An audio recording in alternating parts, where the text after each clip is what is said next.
Hi guys, welcome back. आज की इस वीडियो में मैं सोलिड स्टार के लेटेस्ट एपिसोड को एक्सप्लेन करूंगा, पर उससे पहले कुछ बात करते हैं। आई नो मैंने काफी लेट से सोलिड स्टार की मूवी एक्सप्लेन करके पोस्ट करी थी, क्योंकि मैं हमेशा ट्राई करता हूं कि आप सभी को प्रॉपर स्टोरी टेलिंग और वीडियो डिटेल में मिले। ऐसा नहीं है कि जल्दी के चक्कर में वीडियो जैसे तैसे एक्सप्लेन करके पोस्ट कर दी जाती है। हर चीज में प्रॉपर टाइम दिया जाता है and I am really happy video delay होने के बावजूद मेरे सब्सक्राइबर मुझे सपोर्ट कर रहे हैं। वीडियो पे काफी अच्छा रिस्पॉन्स आ रहा है और अब इस चैनल पे 50K हो गए। तो मेरा प्लान था कि मैं अपना फर्स्ट Q&A वीडियो 50K पे पोस्ट करूं। मुझे इंस्टाग्राम से काफी सारे क्वेश्चन मिल चुके हैं जिनसे मैं आराम से 10 मिनट की वीडियो बना सकता हूं, पर ज्यादातर यूट्यूब के ऑडियंस ने सीरीज से रिलेटेड ही क्वेश्चन किए हैं, जो कि मैंने पहले ही मना किया था। यार हम सीरीज की क्वेरी को अपने डिस्कॉर्ड सर्वर के VC में डिस्कस कर लेंगे। बाकी कुछ ऑडियंस ही इस कम्युनिटी पोस्ट को समझ पाए, लाइक एनिमे ओआई और बाकी कुछ लोग। तो मैं लास्ट टाइम सभी से रिमाइंड कर रहा हूँ, जिनका क्वेश्चन बच गया है वो पूछ ले, ताकि मैं इस वीडियो के बाद Q&A वीडियो की शूट कर सकूं। तो ये एपिसोड स्टार्ट होती है और हम देखते हैं लुओ फैंग कल्टीवेशन कर रहा था। साथ ही वो बताता है कि ब्लड लुओ कॉन्टिनेंट का मिशन सक्सेसफुली कंप्लीट हो गया। पर लुओ फैंग को जो लुओ कॉन्टिनेंट में एक ट्रेजर मिली थी जिसमें जर्क मॉन्स्टर का सैंपल बना था। अब लुओ फैंग को रियलाइज होता है कि जर्क मॉन्स्टर हमारी इमेजिनेशन से काफी ज्यादा बियॉन्ड है। हम इमेजिन भी नहीं कर सकते कि जर्क मॉन्स्टर सिर्फ केवल अर्थ तक ही सीमित नहीं, बल्कि जूलो कॉन्टिनेंट तक फैली है। जब तक कि जर्क क्वीन का नेस्ट अर्थ पे है, हम सबके लिए खतरा हमेशा से बना है। और ब्लड लुओ कॉन्टिनेंट में 80 ईयर्स तक ट्रेनिंग करने के बाद मुझे काफी सारे एंडलेस अपॉर्चुनिटी मिले। वो बताता है कि वो जूलो कॉन्टिनेंट में बहुत ही सारे कल्टीवेशन और न्यू स्किल को डेवलप करके वो पहले से खुद को बहुत ही ज्यादा इम्प्रूव कर चुका है। पर अगर हम यूनिवर्स के नजरिए से देखें तो लुओ फैंग की स्किल डेवलपमेंट और लुओ फैंग की ये ग्रोथ यूनिवर्स के मामले में बस उसके लिए एक छोटा सा स्टेप है, क्योंकि अभी भी यूनिवर्स में ऐसे बंदे मौजूद हैं जो कि लुओ फैंग से बहुत ही ज्यादा पावरफुल है। इसलिए लुओ फैंग कहता है, मेरे इतना ज्यादा इम्प्रूवमेंट के बाद मैं ऐसे ही रुक नहीं सकता, मुझे और भी ज्यादा प्रिपरेशन करना होगा। मुझे पहले से ही तैयार होना होगा,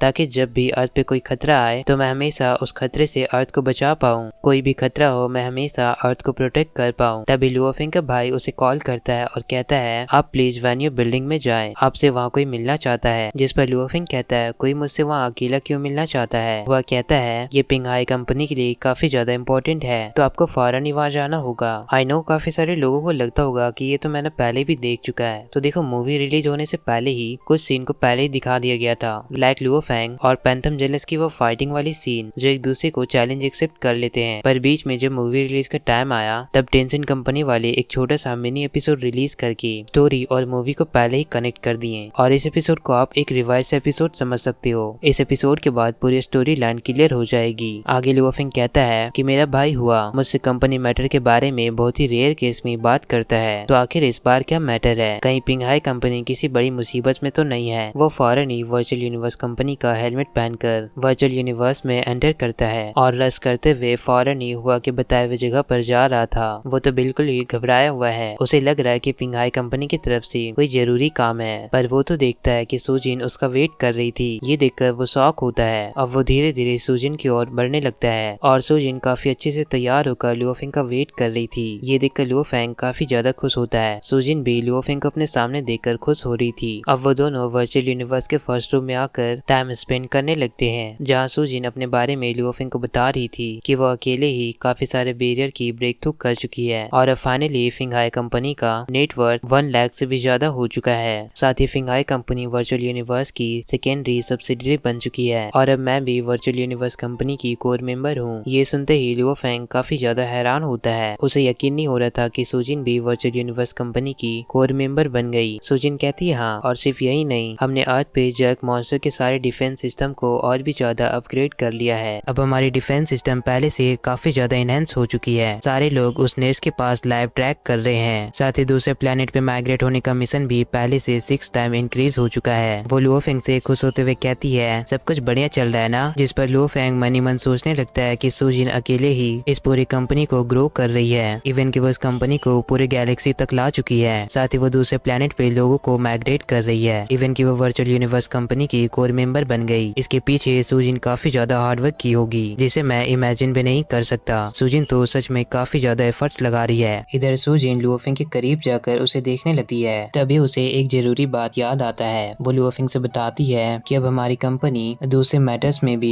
एग्री हो रही है और इस बारे में मैंने तुमसे कोई भी ओपिनियन नहीं ली, तो तुम मुझ पे गुस्सा करोगे, है ना? पर इसमें मेरी कोई गलती नहीं है। तुम्ही ने तो मुझे इस कंपनी की पूरी पूरी अथॉरिटी दी थी कि तुम इस कंपनी को हैंडल करो। तुम केओस सिटी में जाने से पहले सारी कंपनी की अथॉरिटी मुझे सौंप कर गए थे, तो अब तुम मुझ पर गुस्सा मत करना। पर लुओ फेंग तो उस पर गुस्सा करने के बजाय उसे हक कर लेता है और कहता है, सुजिन तुम्हारे इस हार्डवर्क के लिए मैं बहुत ही ज्यादा खुश हूँ और थैंक यू इतना सब कुछ करने के लिए। आगे लुओ फेंग सुजिन को बताता है कि अब वो कुछ देर में ताइचू एयरस्पेस में प्रैक्टिस करेगा, तो शायद से वो उससे दोबारा ना मिल पाए। पर सुजिन उसे रोक देती है और कहती है, तुम अपने एक्सप्रेशन को देखो, तुम कितना ज्यादा गिल्टी फील कर रहे हो। ऐसा कुछ भी गिल्टी फील करने की जरूरत नहीं है, क्योंकि मैं अकेले नहीं हूँ, हुआ भी मुझे कोऑपरेट कर रहा है। और वो स्क्रीन पे हुआ को दिखाती है। हुआ सुजिन से कहता है कि हमें बायलन स्टार कंपनी के साथ एक डिसीजन मेकिंग मीटिंग करनी होगी और हमें जल्द से जल्द एक टाइम फाइनल करना होगा। तभी दूसरी एम्प्लॉय सुजिन से कहती है, मिस सुजिन इस डॉक्यूमेंट में आपका सिग्नेचर चाहिए। दूसरा बंदा भी मिस सुजिन को मिस कर रहा था। सारे लोग सुजिन को कोऑपरेट कर रहे हैं। ये सब देखकर सुजिन और लुओ फेंग दोनों हंसते हैं। फिर सुजिन कहती है, तुम्हें टेंशन लेने की जरूरत नहीं है कि मैं अकेले इतना हार्डवर्क कर रही हूँ। मेरे पीछे ये सारे लोग मुझे कोऑपरेट कर रहे हैं, इसलिए अब तुम आराम से अपनी ट्रेनिंग पे फोकस कर सकते हो और जो भी चीजें मैं फ्यूचर में अचीव करूंगी मैं तुम्हारे साथ रियल टाइम में शेयर करूंगी। कि मैं तो तुम्हें बताना भूल गई कि पैंथम जिलास तुम्हें 10 दिन पहले ही चैलेंज किया था।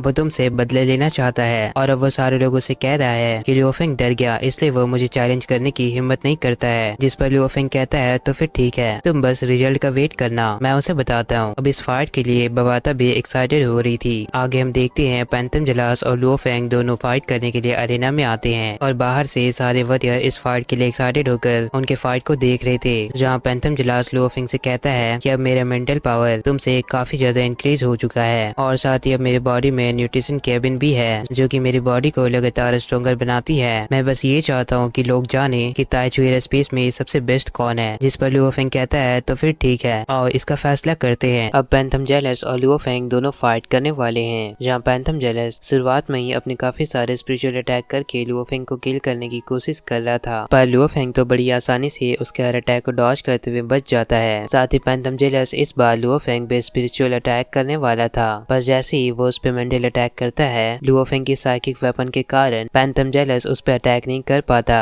इधर लुओ फेंग उसके स्पिरिचुअल पावर को भी ब्रेक कर देता है और अब बहुत ही फास्ट मूव करके अपने हेवनली वेपन के काफी सारी नाइफ को बाहर निकालने लगता है और वह इस बार हेवनली वेपन के थर्ड स्टेज को यूज कर रहा था, जहाँ वो अपने पैंथम स्वॉर्ड को बहुत ही ज्यादा यूज करके पैंथम जेलस पे अटैक करता है, जिसे पैंथम जेलस अपने अटैक से रोकने की कोशिश कर रहा था। पैंथम जेलस अपनी पूरी जी जान लगाकर उस वेपन को रोकने की कोशिश कर रहा था, पर उसे काफी ज्यादा पेन हो रही थी क्योंकि लुओ फेंग के इस वेपन को रोकना कोई आम बात नहीं है और पैंथम जेलस काफी बुरी तरह उस वेपन के नीचे दब जाता है। बाहर सारे ऑडियंस देखकर काफी ज्यादा हैरान होते हैं। वो कब बताती है कि लुओ फेंग ने तो बस अपने एक मूव में ही पैंथम जेलस को डिफीट कर दिया। बुलान भी लुओ फेंग से इम्प्रेस था। वो लुओ फेंग के इस मेथड को देखकर कुछ भी रिएक्ट नहीं करता है। इधर लुओ फेंग बताता है कि उसका हेवनली लेवल का 4th लेवल काफी ज्यादा इनहेंस हो चुका है। तभी पैंथम जेलस उन मलबे को हटाकर बाहर निकलता है, जो कि काफी बुरी तरह घायल हो गया था, पर वह अब भी लुओ फेंग पे काफी ज्यादा गुस्सा कर रहा था। तभी बवाता वहाँ आती है और वो लुओ फेंग से कहती है, तुम्हें एक इमरजेंसी कॉल आ रही है। इतने में लुओ फेंग वहाँ से चला जाता है। ये देखकर पैंथम जेलस बहुत ही ज्यादा गुस्सा करता है। आगे हम देखते हैं सुजिन बताती है कि अचानक से जर्कनेस के पास ग्रेविटेशनल वेव इंक्रीज हो गए, साथ ही यहाँ से बहुत ही ज्यादा टॉक्सिक गैस रिलीज हो रहे हैं। फिलहाल ज्यादा घबराने की जरूरत तो नहीं है, पर ये कुछ अजीब है। जिस पर लुओ फेंग कहता है कि लगातार जर्कनेस पे ध्यान रखना, कुछ भी गड़बड़ी हो तो मुझे इन्फॉर्म करना और सुजिन तुम केयरफुल रहना। सुजिन भी कहती है, लुओ फेंग तुम भी केयरफुल रहना। अब लुओ फेंग इस घटना के बाद और भी ज्यादा सीरियस हो जाता है। वो कहता है, मुझे और भी ज्यादा पावरफुल बनना होगा ताकि मैं आसानी से जर्कनेस को डिस्ट्रॉय कर सकूं और अब मेरे पास टाइम बहुत ही कम है। फिर लुओ फेंग बवाता से पूछता है, बवाता क्या कोई और तरीका है जिससे मैं पॉइंट को अर्न कर सकता हूँ? बवाता कहती है, हाँ एक तरीका है। आगे हम देखते हैं लुओ फेंग किसी अनजान सी जगह पे खड़ा था, जहाँ पे काफी सारे कॉलम और एक सी मौजूद है। फिर अचानक ही लुओ फेंग नीचे जाने लगता है। बवाता बताती है, यह प्रैक्टिशनर की इल्यूजन सीट है। यहाँ पे सारे कल्टिवेटर के विल पावर को टेस्ट किया जाता है। वो बताती है, तुम जितना ज्यादा नीचे जाओगे तुम्हारा मेंटल डिस्ट्रैक्शन और भी ज्यादा बढ़ता जाएगा और तुम्हें अपने विल पावर टेस्ट को पास करना होगा। तो लुओ फेंग तुम केयरलेस मत होना। अब लुओ फेंग बॉटम एरिया में आ जाता है। फिर वो धीरे धीरे ऊपर आता है और अब जैसे ही टेस्ट स्टार्ट होती है, वहाँ पे एक फॉर्मेशन रेडी होता है जिससे एक क्रिस्टल मैन अपीयर होता है। लुओ फेंग उस क्रिस्टल मैन को देखकर कहता है, क्रिस्टल मैन तुम यहाँ। लुओ फेंग को लग रहा था कि वो पहले जो क्रिस्टल मैन से मिला था कहीं वही तो नहीं आ गया, पर बवाता बताती है कि तुमने जो अर्थ पे क्रिस्टल मैन को देखा था वो इससे अलग है। बवाता बताती है कि ये क्रिस्टल मैन उसका अपग्रेडेड वर्जन है जिनसे रेडियो वेव रिलीज होती है और इसके पास बहुत ही ज्यादा स्ट्रॉन्ग अटैक पावर है। अब वो क्रिस्टल मैन लुओ फेंग पे मेंटल अटैक करता है जिससे वो लुओ फेंग की विल पावर को टेस्ट कर पाएगा। लुओ फेंग कहता है कि ये क्रिस्टल मैन तो अपने रेडियो वेव को यूज करके मेरे ब्रेन वेव के साथ खेलना चाहता है। वो लुओ फेंग के ब्रेन वेव को डिस्ट्रैक्ट करके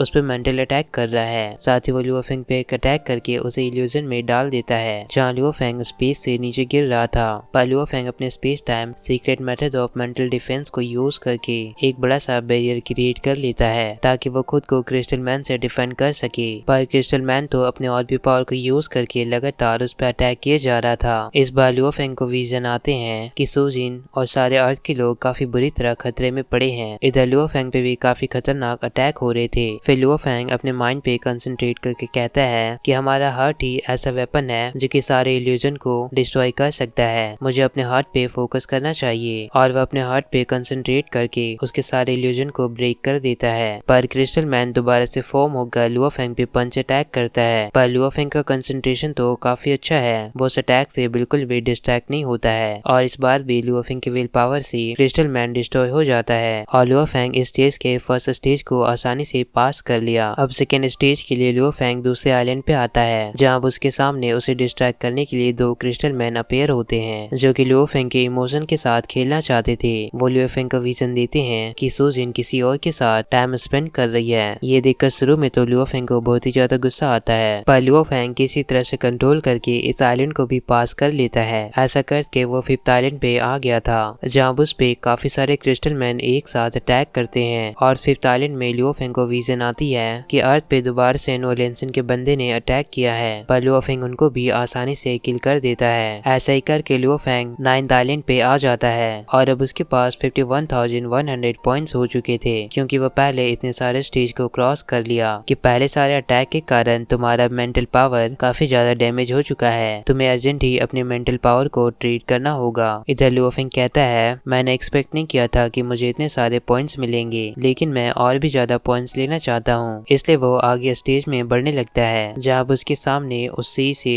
बहुत ही बड़ा क्रिस्टल मैन का हैंड अपेयर होता है। वो लुओ फेंग पे अटैक करता है और ये क्रिस्टल मैन पहले वाले सारे क्रिस्टल मैन से बहुत ही ज्यादा पावरफुल है। वो लुओ फेंग को ऐसा बिलीव करने पर मजबूर कर देता है कि उसे सच में सुजिन का कॉल आया है। ये देखकर लुओ फेंग तो घबरा जाता है, उसे लग रहा था कि रियल में सुजिन ने कॉल किया है। जहाँ हम देखते हैं सुजिन तो काफी ज्यादा परेशान हो रही थी। वो बताती है कि जर्क मॉन्स्टर तो डीप स्लीप से जाग चुकी है और पॉइजनस गैस रिलीज होने के कारण हम सब यहाँ काफी ज्यादा मुसीबत में है। साथ ही वो देखता है कि हुआ भी परेशान हो रहा था। वो फौरन ही सभी से कहता है कि सब फौरन ही स्पेसशिप में बैठो और अब अर्थ पे जर्क मॉन्स्टर काफी बुरी तरह तहस नहस कर रही थी। हर तरफ सारे जर्क मॉन्स्टर अटैक किए जा रहे थे। साथ ही वो उस स्पेसशिप को बुरी तरह डिस्ट्रॉय कर देते हैं। मास्टर लीसन भी इस वॉर में शामिल है, उन पे काफी सारे जर्क मॉन्स्टर एक साथ अटैक करती है। तभी वो कॉल बंद हो जाता है। ये देखकर लुओ फेंग को बहुत ही ज्यादा गुस्सा आता है। वो कहता है सुजिन तुम मेरा वेट करो। बेचारा लुओ फेंग तो इस इल्यूजन में काफी बुरी तरह फंस चुका है। वह ऐसा प्रिटेंड करने लगता है कि वो फौरन ही अपनी स्पेसशिप से अर्थ की ओर बढ़ रहा है। वो फौरन ही अपने स्पेसशिप से निकलकर अर्थ की ओर जाता है जहाँ वो देखता है सारे जर्क मॉन्स्टर पूरे अर्थ को काफी बुरी तरह तहस नहस कर रहे हैं। फिर लुओ फेंग फौरन ही एक जर्क मॉन्स्टर को किल करके सुजिन को बचा लेता है पर सुजिन तो बेहोश हो गई थी। अब लुओ फेंग को उन जर्क मॉन्स्टर पे बहुत ही ज्यादा गुस्सा आ रहा था। ये सब देखकर वो बहुत ही जोर से चीखता है और बस एक ही अटैक में पूरा अर्थ ही डिस्ट्रॉय हो जाता है। पर रियल लाइफ में तो लुओ फेंग अभी भी उस टेस्ट में था। टेस्ट में अनाउंसमेंट होती है लुओ फेंग तुम्हारा टाइम अप हुआ और लुओ फेंग जैसे ही आँख खोलता है वो देखता है कि वो चैलेंज तो फेल हो गया, वो आइलैंड 9 को पास नहीं कर पाया। फिर बवाता लुओ फेंग से पूछती है आखिर तुमने क्या देखा था, तुम्हारा ब्रेन वेव तो अपने लिमिट को क्रॉस कर रहा था। लुओ फेंग बताता है कि वो अर्थ पे काफी भयानक सीन देखा जिसका मुझे डर था वो मेरे सामने हकीकत में बदल रहा था। ये ट्रेनिंग मेरे लायक नहीं है, मुझे और भी ज्यादा मेंटली स्ट्रॉन्ग होना होगा। अब ये सारी बातें लुओ फेंग अपने मास्टर किंग ट्रुयान को बताता है। ट्रुयान कहते हैं परेशान होने की जरूरत नहीं है क्योंकि अभी जर्क मॉन्स्टर अर्थ पे डीप स्लीप पे है और अगर अभी भी तुम केयरफुल नहीं होते हो तो सच में ये जर्क मॉन्स्टर अर्थ को बर्बाद कर सकती है। पर घबराने की जरूरत नहीं है, कंपनी के काफी सारे डिसीजन लेने के बाद तुम्हारे लिए मेरे पास सबसे बेस्ट चॉइस अवेलेबल है। मैं तुम्हारी मुसीबत को समझ सकता हूँ, इसलिए मैं अपने इमोर्टल पावर को एक चीज में इन्फ्यूज कर दूंगा और ये चीज मैं तुम्हें दे रहा हूँ। तुम इस ऑब्जेक्ट को जर्कनेस के पास रख देना, जब भी वहाँ कोई गड़बड़ी होगी तो मैं फौरन ही वहाँ की सारी चीजों को सेंस कर पाऊंगा और मुझे फौरन ही मालूम चल जाएगी, तो मैं कभी भी वहाँ पे टेलीपोर्ट होकर अर्थ को बचा सकता हूँ। मैं तुम्हें पूरा सपोर्ट करूंगा। आगे लुओ फेंग फौरन ही पावरफुल बनना चाहता था ताकि वो अर्थ को जर्क मॉन्स्टर से डिफेंड कर पाए, इसलिए वो तोंगतियान ब्रिज के ब्रेक थ्रू के लिए डिसाइड करता है। वो बताता है कि 80 सालों तक वो तोंगतियान ब्रिज के लेवल 7 को क्रॉस नहीं कर पाया, पर अब बारी है, मुझे तोंगतियान ब्रिज का ब्रेक थ्रू करना होगा। और लुओ फेंग इस बार भी अपना ओपोनेंट चूज करता है, जहाँ फाइट के लिए उसका ओपोनेंट अरेना में अपेयर होता है। लुओ फेंग फौरन ही उसे फाइट करने के लिए बिल्कुल ही तैयार हो जाता है। इधर एल्डर मानलुओ कहते हैं कि फर्स्ट मैच को क्रॉस करने के बाद अभी तक किसी ने भी ब्रेक थ्रू नहीं किया है, तो क्या लुओ फेंग तोंगतियान ब्रिज के 7th लेवल को ब्रेक कर पाएगा। लुओ फेंग तो हाल ही में तोंगतियान ब्रिज के 7th लेवल को क्रॉस किया था, तो क्या इस बार भी वो तोंगतियान ब्रिज का ब्रेक थ्रू कर पाएगा। इधर लुओ फेंग फौरन ही हेवनली नाइफ यूज करके उस पर अटैक करता है, पर उसका ओपोनेंट भी बहुत ही फास्ट मूव करते हुए उसके सारे अटैक को डॉज कर लेता है। साथ ही वो बहुत ही फास्ट मूव करते हुए पैंथम स्वॉर्ड से लुओ फेंग पे अटैक करता है, पर लुओ फेंग भी उसके हर अटैक को ब्लॉक किए जा रहा था और अब दोनों का स्पीड बहुत ही ज्यादा फास्ट है। लुओ फेंग दोबारा से अपने नाइफ से उस पर अटैक करता है, पर इस बार भी वो उसके सारे नाइफ अटैक से बच जाता है और अब दोनों बहुत ही फास्ट मूव करते हुए उन कॉलम को ब्रेक करके फाइट कर रहे थे। जब हमें मालूम चलता है लुओ फेंग का ओपोनेंट काफी बुरी तरह लुओ फेंग को उन कॉलम में ही घायल कर दिया। इधर लुओ फेंग अपने टाइम स्पेस वॉल्यूम 3 स्क्रोल को याद करने लगता है, क्योंकि इस स्क्रोल को पढ़कर लुओ फेंग अपने 9 क्योस मॉन्यूमेंट को काफी अच्छे से समझ पाया था। वो उस पावर को यूज करके स्पेस टाइम थ्योरी को यूज कर रहा था, जहाँ जितने भी स्टार नीचे गिरते हैं वो उसे अपने फ्लाइंग नाइफ अटैक कंसिडर कर रहा था। अब लुओ फेंग बहुत ही ज्यादा स्पिरिचुअल एनर्जी रिलीज करते हुए काफी सारे फ्लाइंग नाइफ से अपने ओपोनेंट पे अटैक करता है। ये देखकर लुओ फेंग का ओपोनेंट भी अपने स्पिरिचुअल पावर को रिलीज करने लगता है, जहाँ दोनों ही एक दूसरे को अपने बैरियर में कैद करने की कोशिश करते हैं। लुओ फेंग का ओपोनेंट भी लुओ फेंग को हैरान कर रहा था, क्योंकि वो उसे बराबरी का टक्कर दे रहा है। फिर लुओ फेंग अपने पैंथम स्वॉर्ड के 6th लेवल को यूज करने लगता है और दोनों ही सेम लेवल वेपन को यूज कर रहे थे। दोनों तरफ से नाइफ अटैक होता है, जो कि एक दूसरे अटैक को ब्लॉक किए जा रहे थे। दोनों ही अपना काफी ज्यादा स्पिरिचुअल पावर यूज करके एक दूसरे पे अटैक कर रहे हैं। साथ ही हम देखते हैं लुओ फेंग इस टाइम थोड़ा वीक पड़ रहा है, क्योंकि उसका ओपोनेंट का बैरियर लुओ फेंग की ओर आगे बढ़ता जा रहा है। साथ ही हम देखते हैं लुओ फेंग के फेस में काफी सारा स्कार पड़ जाता है, जो कि उसका ओपोनेंट उस पर अटैक कर रहा था। पर इस पल में लुओ फेंग अपने गोल्डन बीस्ट एनर्जी को भी यूज करने लगता है, जिससे अब लुओ फेंग के वेपन का स्पीड पहले से और भी ज्यादा इंक्रीज हो जाता है और अब बहुत ही ज्यादा एनर्जी यूज करने के बाद दोनों ही एक दूसरे को बराबरी का टक्कर दे रहे थे। आगे हमें मालूम चलता है काफी ज्यादा स्पिरिचुअल पावर यूज करने के कारण दोनों ही थक चुके हैं, पर हम देखते हैं लुओ फेंग का ओपोनेंट वहाँ से डिस्ट्रॉय होने लगता है। इसका मतलब वो अपना पूरा पावर यूज कर चुका था। ये देखकर लुओ फेंग अलर मानलुओ भी शॉक होते हैं और लुओ फेंग तोंगतियान ब्रिज के इस लेवल को भी पास कर लेता है। एक्चुअली ये तोंगतियान ब्रिज का 7th लेवल है। सॉरी अगर मैंने पहले लेवल 7 कहा हो तो। लुओ फेंग ऑलरेडी लेवल 6 को क्रॉस कर चुका था और अभी लुओ फेंग तोंगतियान ब्रिज के 7 लेवल को ब्रेक थ्रू किया है। ये देखकर दूसरे कल्टीवेटर बहुत ही ज्यादा परेशान होते हैं। अब रोंगजुन और वो का लुओ फेंग के लिए बहुत ही ज्यादा एक्साइटेड होते हैं। वो का बताती है लुओ फेंग तो तोंगतियान ब्रिज के 7th लेवल को पास कर लिया। ये देखकर लोंगे भी शॉक होता है, जबकि इधर हम देखते हैं बुलान भी अपने ओपोनेंट को डिफीट करके तोंगतियान ब्रिज का ब्रेक थ्रू कर लेता है और अब बुलान भी तोंगतियान ब्रिज के 7th लेवल को क्रॉस कर लिया। रोंगजुन लेवल 6 को क्रॉस किया है, जबकि लुओ फेंग और बुलान अब दोनों ही सेम लेवल पे हैं। वो दोनों 7 लेवल को पास कर लिए। फाइनली लुओ फेंग बुलान के करीब आ गया। इसी के साथ ये पार्ट यहाँ पे खत्म होती है। वीडियो को लाइक कर दो, चैनल पे न्यू हो तो सब्सक्राइब कर लेना, बाकी कमेंट और शेयर कर देना। आगे हम देखते हैं लुओ फेंग कल्टीवेशन कर रहा था। वो अपने गोल्डन बीस्ट बॉडी के इनर वेल में अपने क्लोन के साथ प्रैक्टिस कर रहा था। तभी बवाता उसे बताती है कि वर्चुअल यूनिवर्स कंपनी की तरफ से एक नोटिस आया है। नोटिस में बताया जाता है यूनिवर्स लेवल की एयर स्पेस क्वालिफिकेशन बैटल, जो कि 100 ईयर में एक बार होती है, वो अब होने वाली है और इस बैटल में ज्यादातर ऐसे बंदे पार्टिसिपेट करेंगे जो कि एयर स्पेस को क्वालिफाई कर चुके हैं। इसमें केवल 3 स्पोर्ट ही बचा है, जिसमें से 2 स्पोर्ट ओरिजिनल एरोस्पेस से सिलेक्ट किया जाएगा और इसमें बस आखिरी स्पोर्ट बचा है। अब जो भी ताइचू एरोस्पेस में टॉप करेगा उसे ही ये स्पोर्ट मिलेगी। ये सुनकर लुओ फेंग कहता है मैं तो कब से ही इसी पोजीशन के लिए तैयारी कर रहा हूँ। फिर लुओ फेंग बवाता से पूछता है कि बुलान तोंगतियान ब्रिज के 7 लेवल को क्रॉस करने के बाद वो अब क्या कर रहा है। मैजिक माउंटेन फोर्ज एंटर किया है। साथ ही वो बताती है कि बुलान का ग्रोथ रेट तुम्हारे जितना हाई नहीं है, पर तुम्हें ध्यान देना होगा कि सिर्फ बुलान ही तुम्हारा ओपोनेंट नहीं है और इवन कि अब बुलान का कल्टीवेशन टाइम भी अब तुमसे काफी ज्यादा हाई है। जिस पर लुओ फेंग अपने न्यू कॉम्बैट स्किल को यूज करते हुए कहता है आखिर आखिर इसमें मुझे कितना भी डिफिकल्टी का सामना क्यों न करना पड़े, मैं बस ओरिजिनल एयर स्पेस में एंटर करना चाहता हूँ और इस बार मैं अपना पूरा बेस्ट ट्राई करूंगा। साथ ही हम देखते हैं लुओ फैंग इनर वर्ल्ड के अंदर एक फॉर्मेशन बनाकर बहुत ही पावरफुल सा अपने ओपोनेंट पे अटैक करता है, जिससे वहाँ काफी बड़ा एक्सप्लोजन होता है। इवन कि उस एनर्जी से बहुत ही ज्यादा पावरफुल एनर्जी रिलीज हो रही थी। बवाता भी खुद को कंट्रोल नहीं कर पाती है। बवाता लुओ फैंग से कहती है, आखिर तुम मेरी बात तो सुनो। उस मेल में एक और बात गौर करने की थी,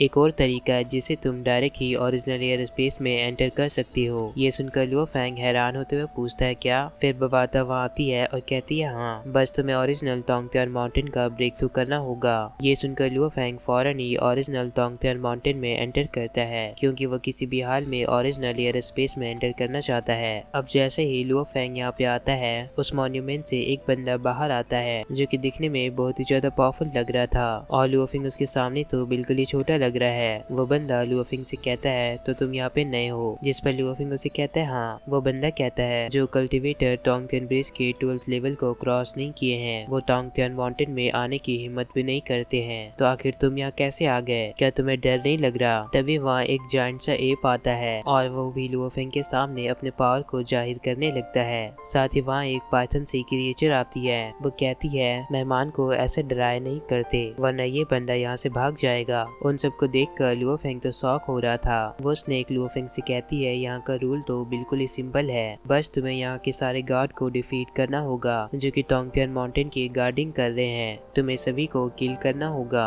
तभी तुम टोंगतियान माउंटेन का ब्रेक थ्रू कर सकते हो। जिस पर लुओ फैंग फौरन ही अपने न्यू स्किल को यूज करके उन पर अटैक करने जाता है, पर तभी वो बंदा बस एक ही किक में लुओ फैंग को अनस्टेबल कर देता है। फिर वो एप अपने ब्रांचेस से उस पर अटैक करने लगता है और लुओ फैंग भी बहुत ही फास्ट मूव करके अपने स्वॉर्ड से उन पर अटैक किए जा रहा था। वो स्नैक बेस उससे कहती है, तुम थोड़ा और वेट कर लो, मुझे बोर मत करना। और अब वो लुओ फैंग पे मेंटल अटैक करने वाली थी, पर लुओ फैंग के साइकिक वेपन के कारण वो लुओ फैंग को कुछ भी नहीं कर पाती है, उल्टा उसे ही मेंटल अटैक होता है। ये जानकर वो स्नैक बेस फौरन ही उस पर अटैक करने जाती है। साथ ही वो बंदा भी अपने एक्स से लुओ फैंग पे अटैक करने वाला था। अब तीनों एक साथ लुओ फैंग के पीछे पड़ जाते हैं। पहले वाले बंदे के अटैक को लुओ फैंग तो डॉज कर लेता है, पर उस एप अटैक से लुओ फैंग खुद को डिफेंड नहीं कर पाता है। बस जैसे तैसे बचाकर उस स्नैक बेस से बच रहा था। वो तीनों बहुत ही फास्ट मूव करके एक साथ उस पर अटैक कर रहे थे और लुओ फैंग भी बहुत ही फास्ट मूव करके अपने पैंथम स्वॉर्ड को यूज करके खुद को डिफेंड कर रहा था। साथ ही वो उन सब से बचने के लिए अपने शील्ड को भी यूज करता है। फिर पैंथम नाइफ को निकालकर उन तीनों को बुरी तरह घायल कर देता है, पर उस बंदे को कुछ भी नहीं हुआ था।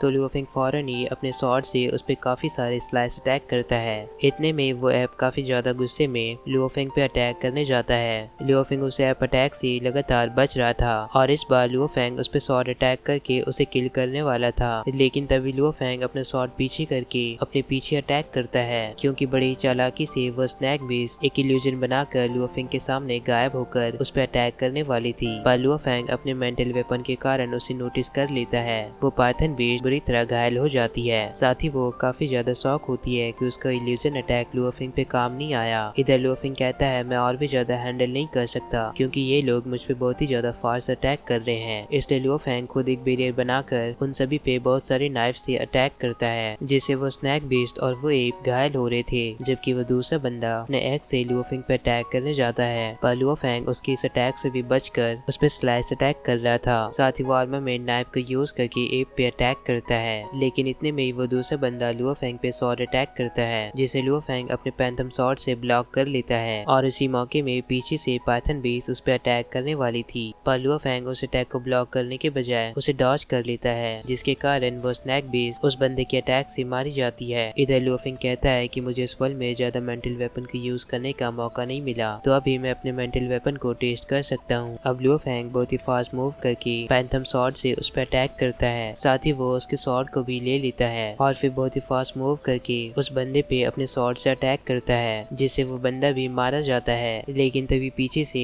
वो ऐप लुओ फैंग पे अपने स्टीम से अटैक करता है, जिससे लुओ फैंग काफी बुरी तरह घायल हो गया था और लुओ फैंग एलिमिनेट हो जाता है। लुओ फैंग तो पाइथन बेस्ट और उस बंदे को आसानी से किल कर दिया, लेकिन वो इस ऐप को डिफीट नहीं कर सका, वरना लुओ फैंग आसानी से टोंगतियान माउंटेन का ब्रेक थ्रू कर लेता। अब वो ऐप बेस्ड लुओ फैंग को डिफीट करने के बाद वहाँ बैठ जाता है और वो बंदा दोबारा से वहाँ पे रिस्पॉन होता है। वो उस ऐप बेस्ड को बताता है कि ये बंदा जो कि रिताइचू स्पेस से आया था, इसने हम में से 2 को आसानी से किल कर दिया। वो पाइथन बीस्ट कहती है इवन कि ये फाइट करने के साथ साथ आसानी से अपने टेलीकिनेसिस वेपन को कंट्रोल कर सकता है। साथ ही इसका स्पीड भी बहुत ही बढ़िया है। ज्यादातर डोमेन मास्टर के लिए ऐसा करना काफी ज्यादा मुश्किल होता है। ये बंदा सच में एक्स्ट्राऑर्डिनरी था। दूसरी ओर हम देखते हैं लुओ फैंग काफी ज्यादा डिसअपॉइंट हो रहा था क्योंकि वो टोंगतियान माउंटेन का ब्रेक थ्रू नहीं कर पाया। वो कहता है मैं ओरिजिनल टोंगतियान माउंटेन का ब्रेक थ्रू करना तो छोड़ो, उसके बेस को भी क्रॉस नहीं कर पाया। ऐसा लगता है कि मेरे और ओरिजिनल एयर स्पेस मेंबर के बीच काफी ज्यादा डिफरेंस है, हमारे बीच बहुत ही ज्यादा गैप है। ये सब बोलकर वो काफी ज्यादा डिसअपॉइंट हो रहा था और ये सारी बातें वो अपने मास्टर टोयान को बता रहा था। ये सब सुनकर टोयान काफी ज्यादा हंसने लगते हैं और कहते हैं तुम्हें मालूम है तुमने टोंगतियान माउंटेन में 2 गार्ड को किल किया, बस तुमने 2 गार्ड को ही किल किया। इससे ये प्रूव होता है कि तुम काफी सारे लोगों से बहुत ही ज्यादा स्ट्रॉन्गर हो, क्योंकि अब तक ज्यादातर कल्टीवेटर उनमें से एक गार्ड को भी किल नहीं कर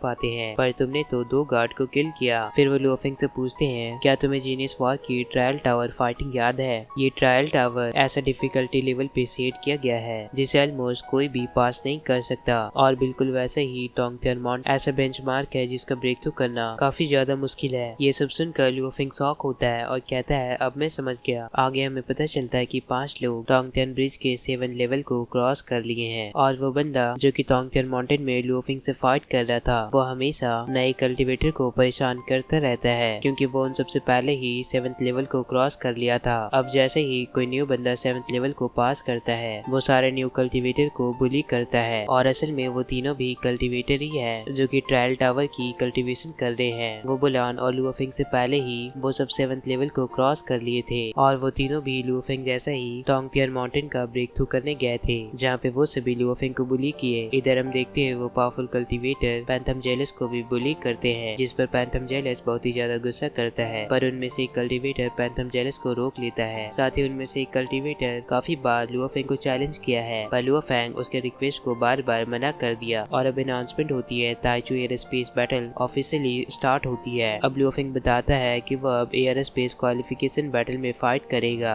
और मुझे इस बैटल को विन करने के लिए सभी को डिफीट करना होगा। जहाँ पे हम देखते हैं फर्स्ट राउंड में लुओफेंग अपने ओपोनेंट के साथ फाइट कर रहा था। वो अपने पैंथम स्वॉर्ड से बहुत ही पावरफुल उस पर अटैक करता है जिससे उसका ओपोनेंट अनस्टेबल होकर खुद को कंट्रोल नहीं कर पाता है और अब लुओफेंग उस पर नेक्स्ट अटैक करने वाला था। तभी सीन शिफ्ट होती है और दूसरी ओर हम रोंगजुन को देखते हैं जो कि अपने ओपोनेंट से फाइट कर रहा था। वो भी बहुत ही फास्ट मूव करके अपने ओपोनेंट पे बहुत ही पावरफुल स्वॉर्ड अटैक करता है पर उसका ओपोनेंट आसानी से उसके अटैक को ब्लॉक कर लेता है। ऐसा ही सेम सिनेरियो इधर लुओफेंग की ओर भी है। उसका ओपोनेंट लुओफेंग पे स्वॉर्ड अटैक करता है और लुओफेंग पैंथम स्वॉर्ड से उसके अटैक को ब्लॉक करता है और हम देखते हैं लुओफेंग इस राउंड में अपने ओपोनेंट को डिफीट कर दिया था। इधर लुओफेंग अपने ओपोनेंट से जीता था जबकि दूसरी ओर रोंगजुन भी अपने ओपोनेंट को डिफीट कर दिया था। एक साइड लुओफेंग जीता और दूसरी ओर रोंगजुन। अब इन दोनों विनर में फाइट होगी रोंगजुन वर्सेस लुओफेंग। वो दोनों अरेना में आते हैं। अब फाइट करने से पहले रोंगजुन लुओफेंग से कहता है लुओफेंग तुम टोंगतियान ब्रिज में मुझसे आगे हो, मैं तुम्हारे जितना पावरफुल तो नहीं हूँ पर मैं अपना पूरा बेस्ट ट्राई करूंगा कि मैं तुम्हें डिफीट कर दूं क्योंकि मेरे पास इस एयर स्पेस में एंटर करने का एक रीजन है। जिस पर लुओफेंग कहता है ठीक है मेरा भी इस एयर स्पेस में एंटर करने का एक रीजन है और पिछली बार तुमने जीनियस वॉर में अपने पैंथम बॉडी को यूज करके मुझे डिफीट किया था, अब मेरी बारी है तुम्हें डिफीट करने की। लुओफेंग पैंथम स्वॉर्ड फॉर्म करके अपने 2 क्लोन बॉडी बनाकर फौरन ही रोंगजुन पे अटैक करता है पर रोंगजुन अपनी स्पिरिचुअल एनर्जी को रिलीज करके लुओफेंग पे स्वॉर्ड अटैक करता है जिससे लुओफेंग की एक बॉडी एलिमिनेट हो जाती है जबकि रियल लुओफेंग पीछे चला जाता है। ये देखकर लुओफेंग फौरन ही और भी सारे क्लोन क्रिएट कर लेता है जो कि अब एक साथ सब अलग अलग वेपन को यूज करके रोंगजुन पे अटैक करते हैं। रोंगजुन एक एक करके उन सारे अटैक से बच रहा था पर ऐसा करने पे उसे काफी ज्यादा मुश्किल हो रही थी। वो खुद को बैलेंस नहीं कर पाता है और अब एक साथ सारे लुओफेंग मिलकर अपने वेपन से रोंगजुन पे अटैक करते हैं। अब इतनी बुरी सिचुएशन में रोंगजुन अपने प्लेनेट के बारे में सोचने लगता है। वो अपने पास को याद करता है जब उसके प्लेनेट पे एलियन अटैक हुआ था और उसके फादर रोंगजुन को बचाने के चक्कर में खुद को ही सेक्रीफाइस कर दिए। ये सब याद करके रोंगजुन बहुत ही गुस्से से अपनी एनर्जी को रिलीज करके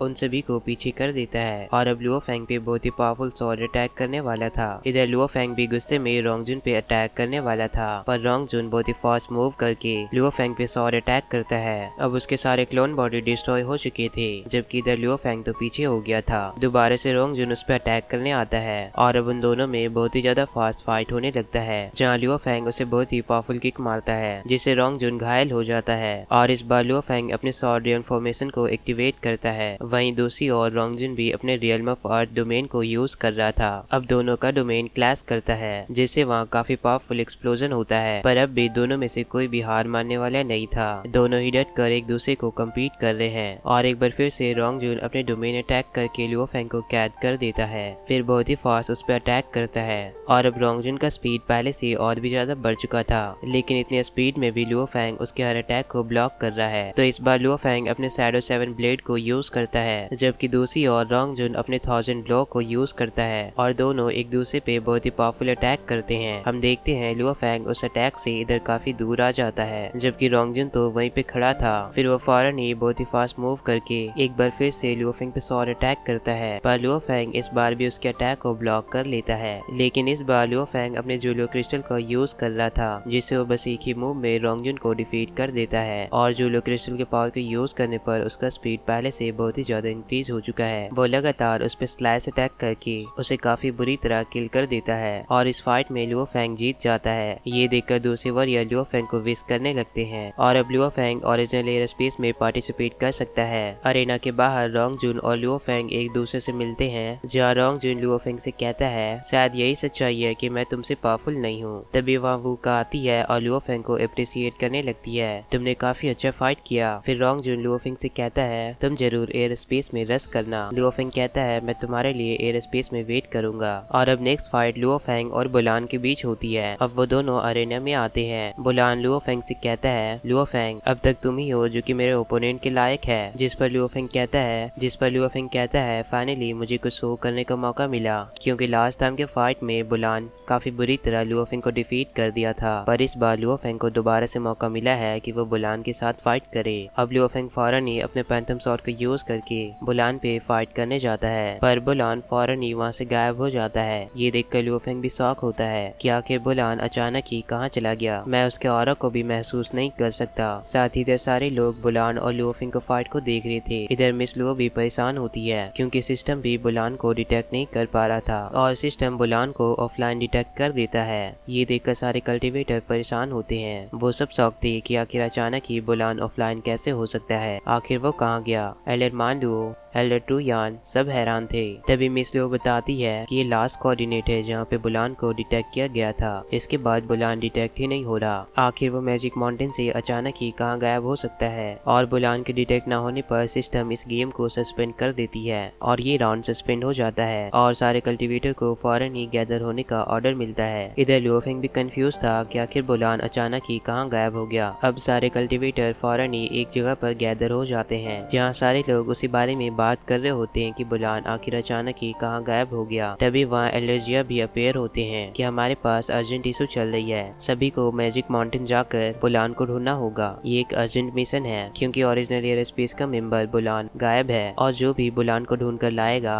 उसे 5 लाख पॉइंट्स मिलेंगे। इधर लियो फेंग सोचता है ऐसा भी हो सकता है कि अगर बुलान का बॉडी रियल बॉडी कल्टीवेशन कर रहा हो और अचानक ही उस पर कोई अटैक किया, शायद इसी कारण वो अरेना से डिसअपेयर हो गया। मुझे तो ऐसा ही लग रहा है कि वो अचानक ही वर्चुअल यूनिवर्स से डिस्कनेक्ट हो गया। रोंगजुन भी लियो फेंग से कहता है मुझे ये एक्टिविटी काफी ज्यादा अनयूजुअल लग रहा है। तभी वहाँ एक और न्यू मेंबर आती है और कहती है ऐसा भी हो सकता है कि बुलान एलिमिनेट हो गया, शायद वो इस बैटल में खुद को सस्पेंड करना चाहता है। तभी दूसरा बंदा कहता है क्योंकि यहाँ पे सारे लोग वर्चुअल यूनिवर्स कंपनी के मेंबर हैं। तभी वो का लियो फेंग से बताती है कि इनका नाम फीटो और मोरो है, जो कि ओरिजिनल एयर स्पेस से बिलोंग करते हैं और ये दोनों प्रीवियस जीनियस वॉर सेशन से हैं और ये अभी भी ओरिजिनल एयर स्पेस के फर्स्ट प्लेस पे हैं और मोरो का रैंक 3rd है। इवन बुलान भी इनको कम्पीट नहीं कर पाया क्योंकि ये दोनों रियली में जीनियस हैं, इनके पास काफी सारा अचीवमेंट है। दूसरी ओर एल्डर जियांग और मिस लुओ बुलान को स्कैन कर रहे थे। मिस लुओ एल्डर जियांग से पूछती है कि कंपनी तो सारे मेंबर को रेस्क्यू कर सकती है, तो फिर हमारा सिस्टम बुलान को डिटेक्ट क्यों नहीं कर पा रहा है। जिस पर एल्डर जियांग बताते हैं कि बुलान का डिसअपेयर होना ये काफी अजीब है क्योंकि ऐसा पहले कभी नहीं हुआ है और ये एक अनयूजुअल एक्टिविटी में आती है। उसके डिसअपेयर होने के साइन से ऐसा मालूम चलता है कि कोई सीक्रेट फोर्स ह्यूमन रेस पे टारगेट कर रही है, जरूर इसके पीछे कोई पावरफुल फोर्स ऐसा कर रही है। इसलिए मैं स्पेस ले लियो फेंग और कुछ बंदों को सिलेक्ट करूंगा जो कि बुलान को सर्च करके रेस्क्यू करेंगे। आई होप लियो फेंग और उनको जरूर कोई कोई क्लू मिलेगी। आगे हम देखते हैं लियो फेंग इस मिशन के लिए आगे बढ़ रहा था, जहाँ उसके मास्टर ट्रुयान उसे गाइड करते हैं। तुम्हें इस मिशन में केयरफुल रहना होगा क्योंकि वो मैजिक माउंटेन बहुत ही ज्यादा खतरनाक है। वहाँ का टेम्परेचर सबसे ज्यादा लो होता है, इवन कि वो तुम्हारे जेनेटिक सेल को भी डिस्ट्रॉय कर सकते हैं। और वहाँ का विंड का साउंड नेचुरल इल्यूजन के साथ मिक्स होती है, जिससे वहाँ लोगों को बहुत ही ज्यादा इल्यूजन आते हैं। वहाँ पे काफी सारे डोमेन लेवल के बंदे भी अनकॉन्शियसनेस होकर वहीं पे गिर जाते हैं और वो किसी और के कंट्रोल में आ जाते हैं। और तुम्हारा सीनियर डिसाइपल भी वहीं पे मारा गया था। ये सुनकर लियो फेंग शॉक होता है और इसी के साथ ये पार्ट यहीं पे खत्म होती है। वीडियो को लाइक कर दो, शेयर कर दो एंड कमेंट कर दो। जो लोग चैनल पे न्यू है वो सब्सक्राइब कर ले। For more updates, subscribe to our channel, click the show links and enjoy watching the videos.